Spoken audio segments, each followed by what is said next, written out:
Hey everybody, my name is Megan Ballingy and I am a librarian here at Alpec Library. I am the undergraduate instruction and outreach librarian. I teach a lot of classes about how to find resources on our website and throughout the library. And I'm also the family and consumer sciences librarian. Today I have some information for you and a tutorial on how to find resources for your next project in FCS 4347. The first thing that I want to show you is how to get to the handout that I'm going to refer to today. It is a PDF that you can download and also print out if you want to. On the library website, the easiest way to get to this is if you go to the upper left-hand corner and click the search and type in FCS 4347. Click on the first link and you'll see a picture of me.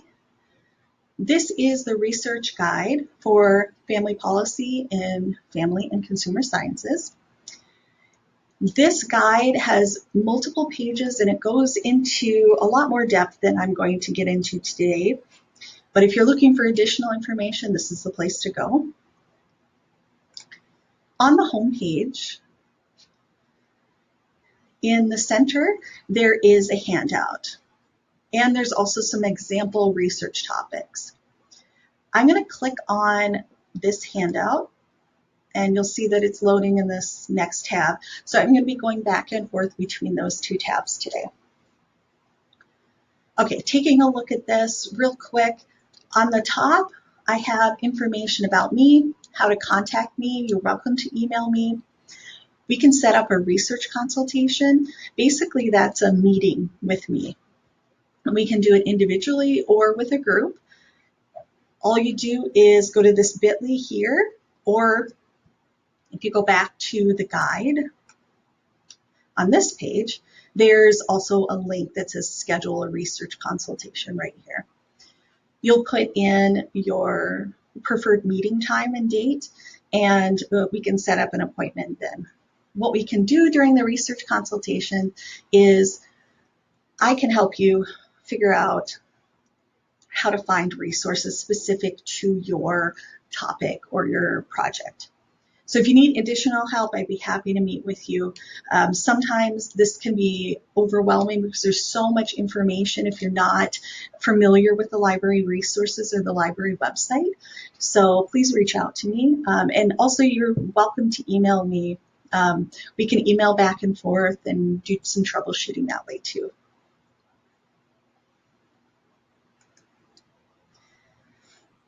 Also on this page, there's a link to Ask a Librarian, and that is also on the library website in many different locations. We go back to the home page.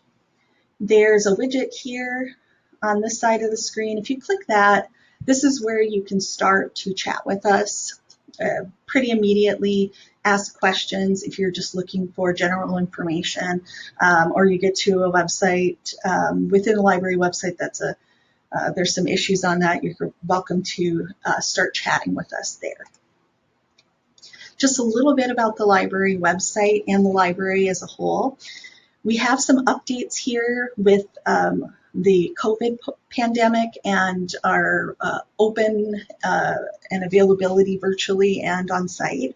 So you'll find that right at the top. You'll also find our locations and hours. And just to let everybody know, we'll be open restarting on May 26th. So I think this will be you'll probably be seeing this video after that time. So library will be open again. And of course, we are open virtually. So you can use the library website, contact us that way if that is your preferred way to interact with us.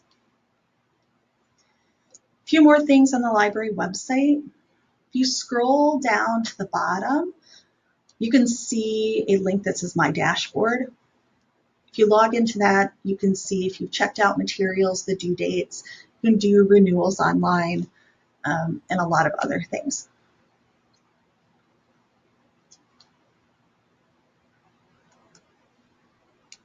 I'm on the handout, and the first thing that we're going to do, I'm scrolling a little bit, is take a look at the main search on the library website and look for articles on the topic of teen pregnancy and government policy.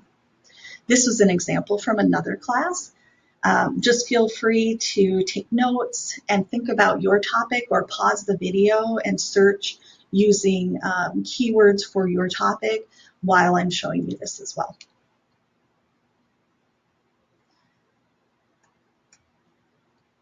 On the home page, this is where you can go to get started. Right under Start Your Research, I actually suggest that you click on Advanced Search.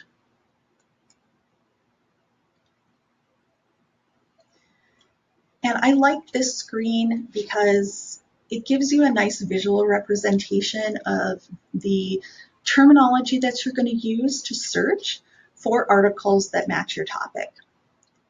What can be challenging with using the library databases and Start Your Research is you have to identify some keywords about your topic and then start searching. This is a little bit different than Google or other search engines or websites that you've used before. It may be similar to another library website that you've used, but there's some specifics and we'll get into those. I'm just going to start with typing in teen pregnancy. And as I start to type, you can see that some popular terms are showing up here. You can choose one of those or you can continue typing. You'll notice that there are some different options here. I can click on teen pregnancy, that's totally fine. Or I can choose one of these other options. One of the things that makes this a little bit challenging when you are searching keywords is you want to make sure that you identify all of the words that sort of mean the same thing, or synonyms, because we have a lot of words in the English language that are very similar. So teen pregnancy or adolescent pregnancy or teenage pregnancy, all of those mean very similar things. You may want to select that one. What it's going to do is basically open up your search so that you are searching teen pregnancy, and if the database finds that in an article, it's going to pull back that result. It's also going to pull back anything that has adolescent pregnancy or teenage pregnancy. So I'm going to search all three of those words. And then I'm going to also put in government policy. What you're looking at in the first box, teen pregnancy or adolescent pregnancy or teenage pregnancy, and government policy. Those are my keywords, my phrases that I'm going to search. So what I should get in my search results are the topic of teen pregnancy and government policy. So those two topics kind of combined.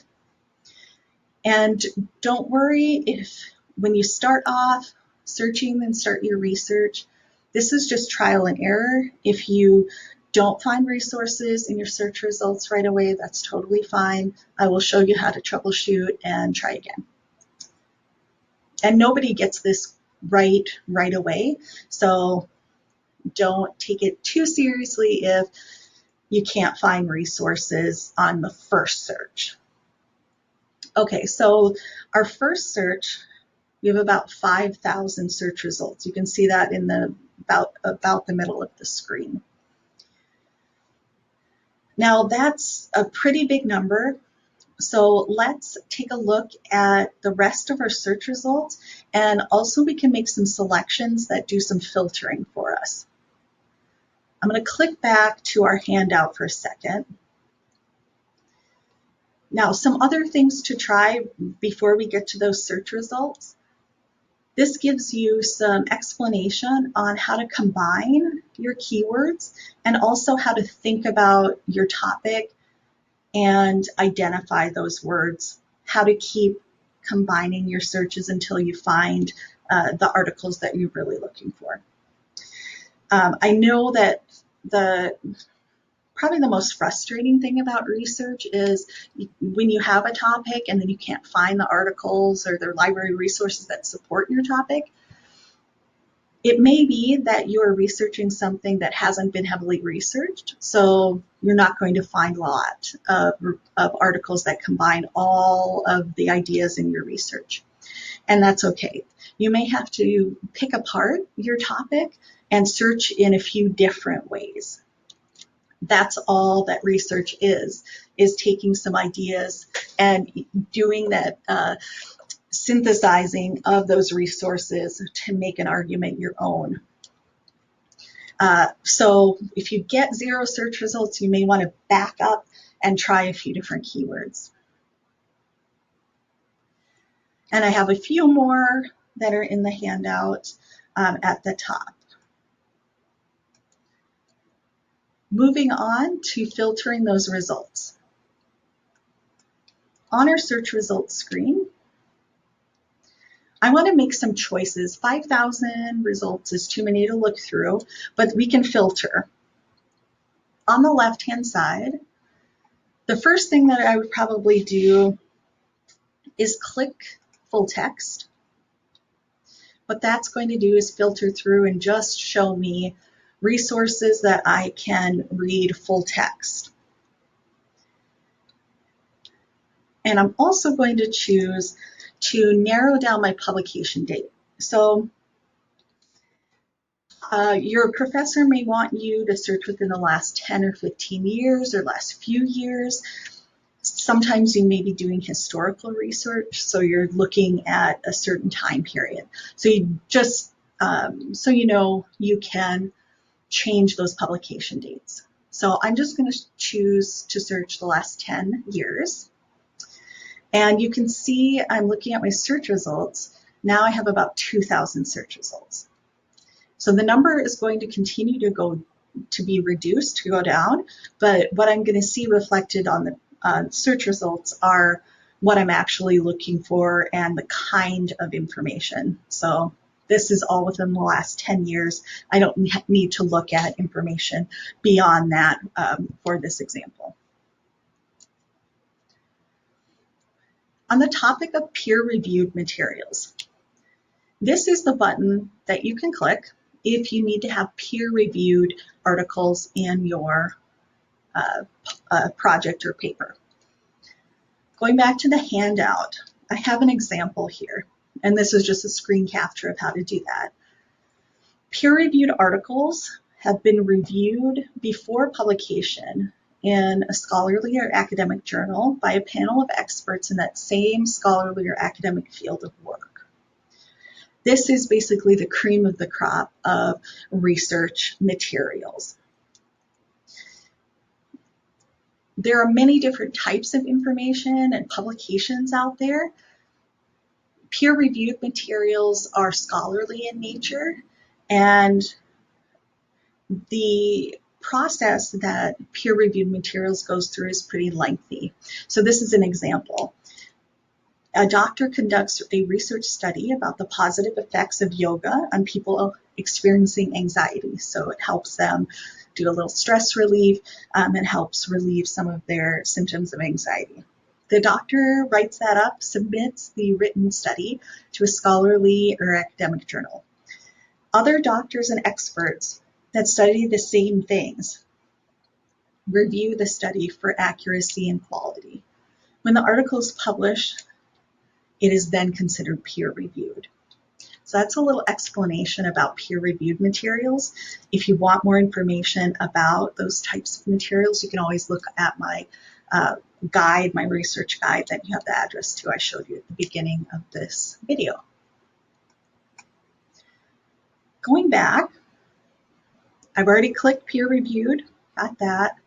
You can also click academic journals here, but since we clicked peer-reviewed, that's kind of the default. So I'm just going to click it anyway.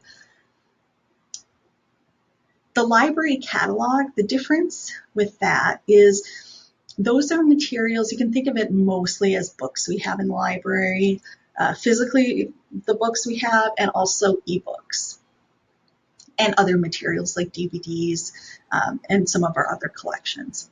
So I'm going to leave that unchecked because I just want articles to be showing up here. Let me look at my search results. So now I have about 1,300. I'm continuing down on the left-hand side. Some other things you might want to look at is language, what language your articles are coming back written in. Geography, this may be very helpful. If you are looking at government policies in a different country, you're just focusing on Europe or another country, you may want to click those. I'm going to click United States for now.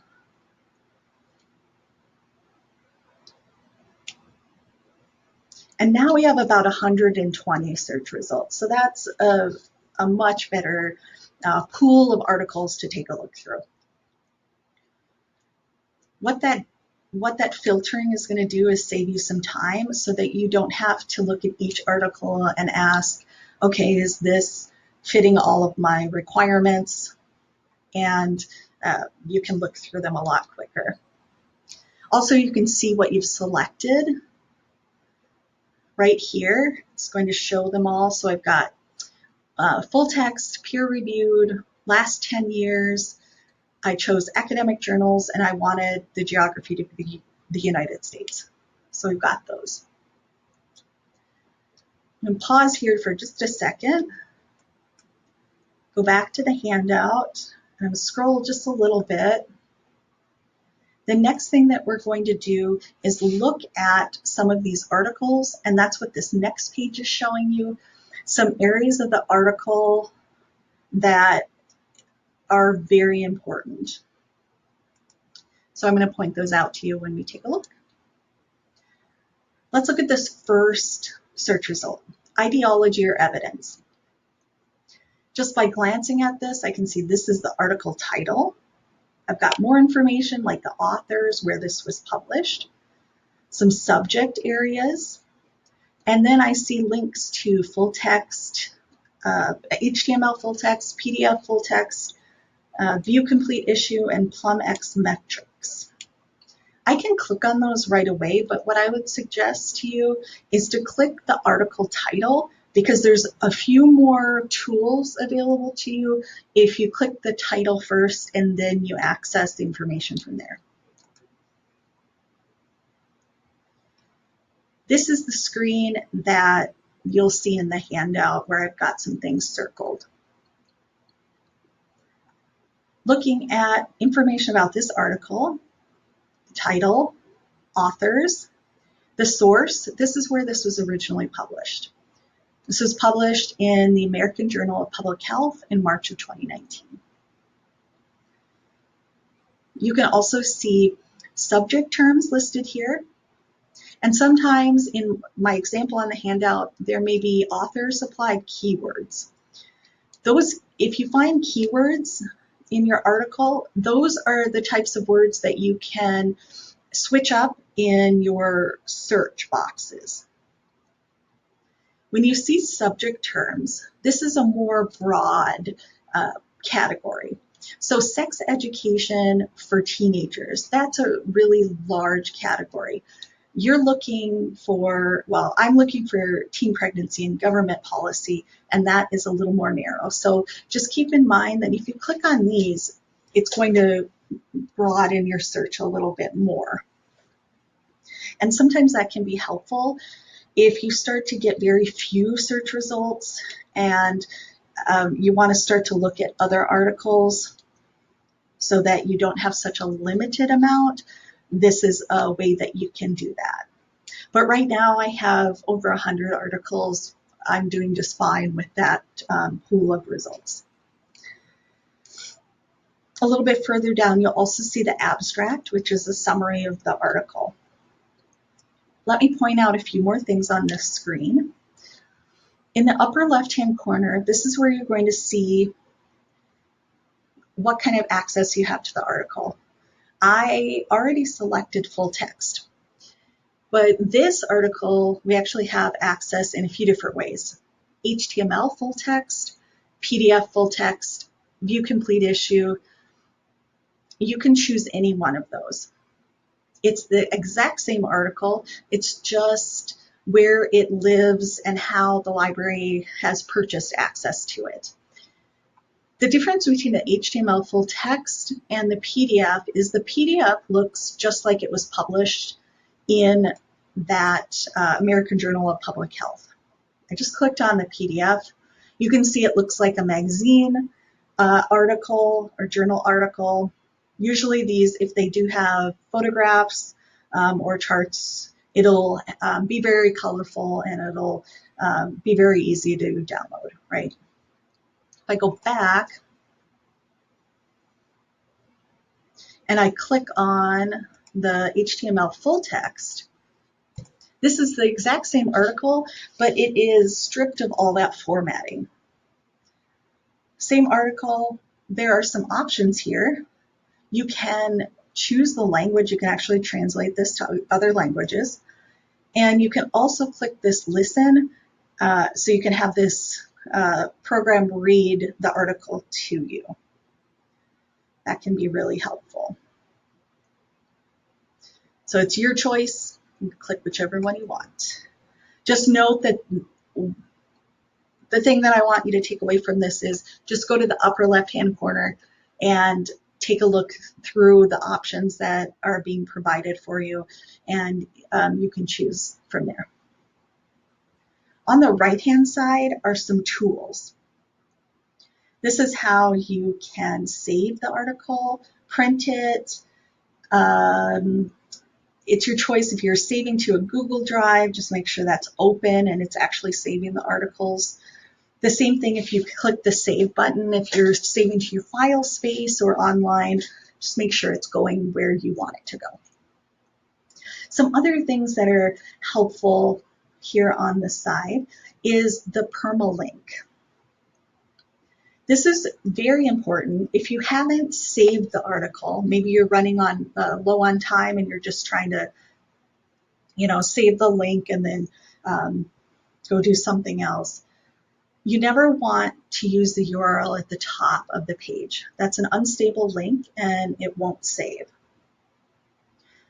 What you should do is click the Permalink, and right above the title, you'll see this link pop up. You can actually shorten this to a bit.ly, copy and paste that into a Word document, and that will always take you back to this page. It's permanent and it won't disappear over time. So just note that. Also, there's a citation format generator. That's what this gold page is. If you click Cite, you'll see citation formats for the popular citation formats that we use. I know you're using APA, so this is the one to take a look at. You can copy and paste this into your document, your reference section, if you're going to be using this in your paper. Always double check this against your APA book, or if you've used the Purdue OWL website, that's a great place to take a look for citations to make sure that your formatting and everything is correct, because sometimes there are some errors, and sometimes when you copy and paste from this site, you won't be able to keep all of your formatting. So double check. Okay, so that is taking a little further in-depth look at finding articles from Start Your Research. Back to the handout, I'm going to quickly show you 3 different databases that have additional information about government resources that you may want to take a look at. Going back to the library homepage, and under Start Your Research, I'm going to click on Databases. This page shows you how you can access our over 500 different databases that we have access to through the library. Also, when you click through the databases and other parts of the library website, if you're not on campus or if you're on your laptop and remotely logging in, it may prompt you to enter your NetID and password, or it may ask for an electronic resources login. Just enter your student ID, your NetID and password, and that'll give you access. I probably won't have that happen because I'm here in the library, but just to let you know, you may get those pop-ups. If you already know the name of the database, you can go ahead and search for it. You can also browse databases by subject. We're going to be looking at a few law and government databases. There are also ways to look at the databases if you browse by type. So if you're looking for images or news, and there's also more types of databases here. The first one that we're going to look at is CQ Researcher. This database covers unbiased coverage of what we call hot topics, controversial topics, pro-con sides of topics, a lot of what we see in the news. So it's really helpful for this type of class and assignment because it deals with a lot of government policy issues, and also anything where you're looking on background or chronology, different time periods in history on a topic.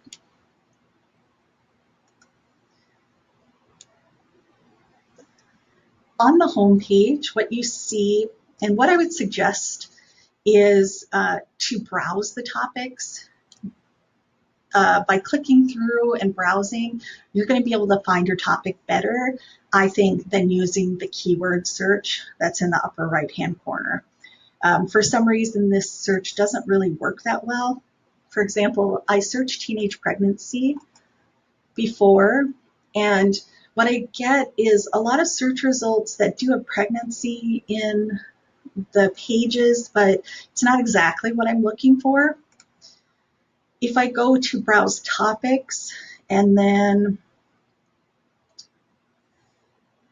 I think I went to,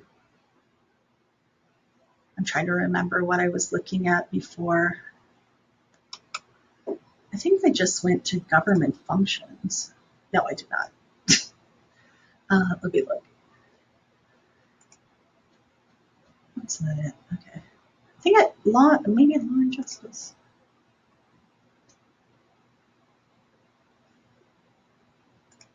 Justice. You'll be able to find it through either this one or human rights. That's going to also be helpful with the topic of teenage pregnancy health. You'll be able to find, if you scroll down, there's a few different ways. Women's health issues, you're going to find teen pregnancy on this list.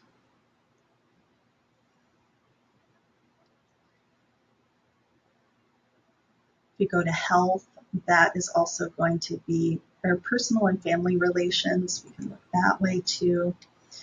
Actually, I think that's going to be the easiest for, at least for this topic. So you may have to look around a little bit to find the way to access your topic the easiest.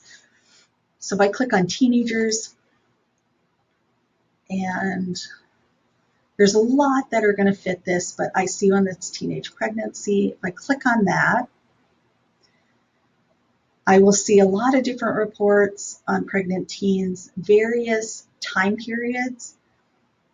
There are a lot of entries and reports within CQ Researcher, and they all have, either you can download the PDF or print or email or save it. And most of the topics, they feature, this is the homepage, they're featured reports. They will tape a topic and then they'll pose a question, and then you can look at the overview, pro, con, etc. So that's CQ Researcher.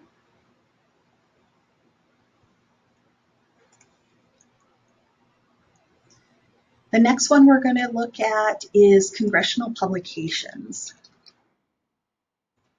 So when you are doing your research, you may find an article that references a law or a policy, and you want to look up that original statute, whatever it may be.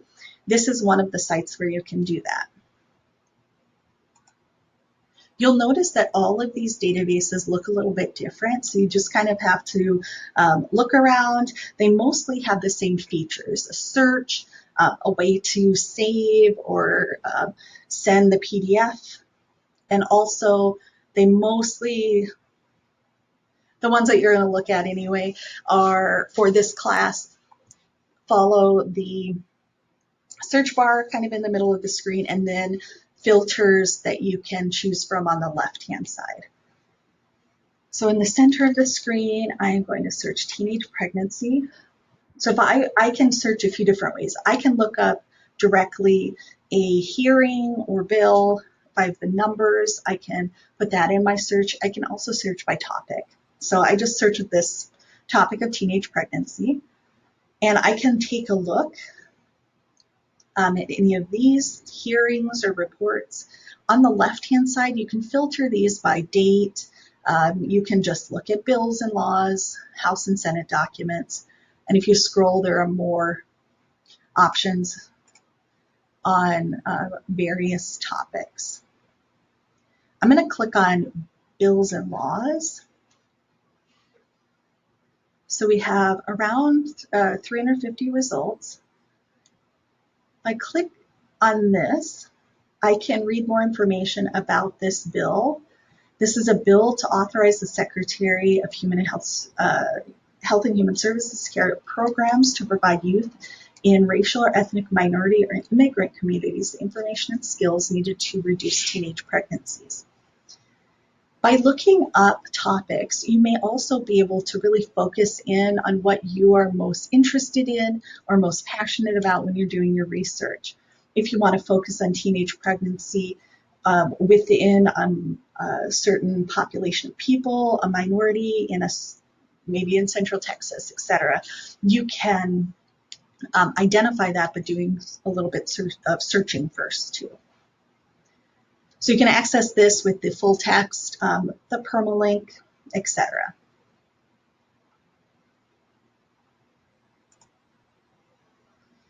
The last database is just an alternative to the Congressional Publications.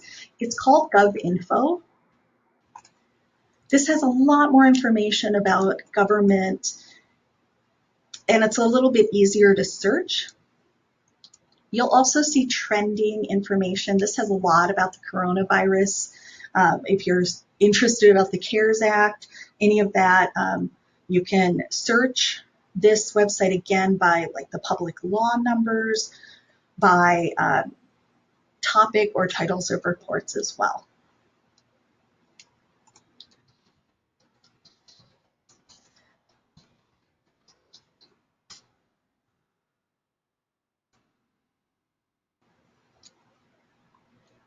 Here's a search results screen for GovInfo. On the left-hand side, the same as the other databases, you can identify the year it was published. You can take a look at the PDF or text of each of these documents, and you can also organize or just select, like, I only want to look at the Senate, or I want to look at the Office of Federal Register. It just depends on what kind of information you're looking for. So you can search specific items and also the subject of certain topics.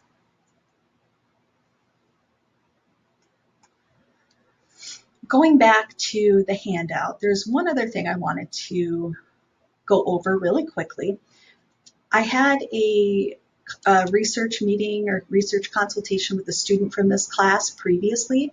They were asking about how to cite federal or state statutes in their research papers. And I found this source for that student. So this is actually the Purdue OWL website.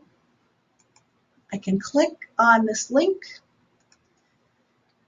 If you haven't used the Purdue Online Writing Lab, it's really helpful. It has lots of information about citation styles and examples. It's really great. If I scroll a little bit, I can see federal state statutes and report by a government agency or other organization. There's a few other ones here, and it gives you how to cite this. So here's the example, and then this is the general information and how to order those. And I've copied those here as well.